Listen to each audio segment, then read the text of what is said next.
Today I'm here at the ancient city of David, the place where Jerusalem sprang up over 4,000 years ago in the time of Abraham. And over the many centuries since, Jerusalem has grown into a large city, and it's been fought over so many times that the original city from the days of King David got buried under layers of rubble and was lost to history.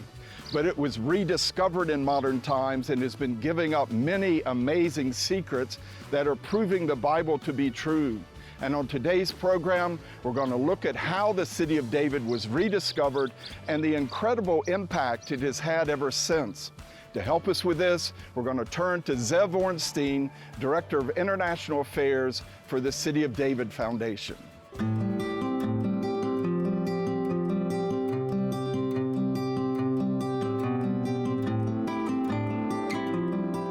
Zev, it's great to have you here on Encounter Israel. This original city of David, an important piece of Jewish history, and yet it got so lost under the rubble of Jerusalem. People thought it was over on Mount Zion. How did it get rediscovered and who did it? So up until 150 years ago, when people think, where is the original biblical city of Jerusalem, the city of King David, King Solomon, the prophets like Isaiah and Jeremiah, there's one answer. The answer is not where we're standing right now. The answer, everyone believes, as you said, is Mount Zion, the old city of Jerusalem, until the year 1867. 1867, Queen Victoria of England wants to discover the treasures of the Bible, like the Ark of the Covenant. So she sends a man by the name of Captain Charles Warren to the Holy Land to find those treasures. And she sends him to Jerusalem, because if you're going to search for the treasures of the Bible, you're going to go to Jerusalem. Charles Warren comes here and he ascends to Mount Moriah, the Temple Mount, the place where the Temple of Solomon stood, the place where the book of Genesis tells us the binding of Isaac took place. Except in 1867, the Ottomans are here. And they say, Charles, we're sure you're a great guy, but you're not going to dig up the Temple Mount. Now, Charles Warren has a problem because he can't go back to the Queen empty-handed. So he says, if I can't excavate the biblical Mount Moriah, the Temple Mount, I'll do the next best thing, which is to excavate near it. So he comes down the slopes of Mount Moriah, and he's walking through the Kidron Valley just down below us. And he comes across the ancient Gihon Spring, mentioned in the Bible. And he sees that the spring is flowing through an ancient man-made tunnel. He doesn't realize it, but he begins to walk through the tunnel, engineered by the biblical King Hezekiah, dating back some 2,700 years. And he comes up with a theory.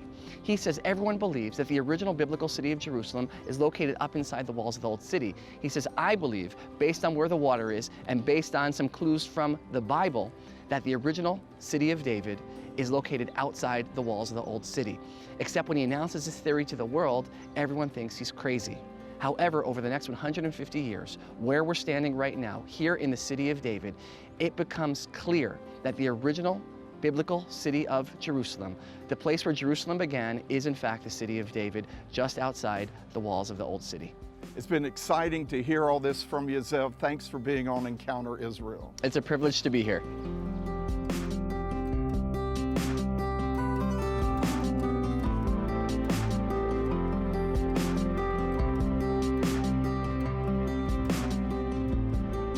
So we see that the rediscovery of the original city of David has had a huge impact. It's proven the Bible to be true.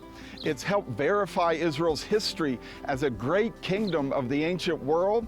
And the city of David has become a magnet for drawing the Jewish people back home from exile.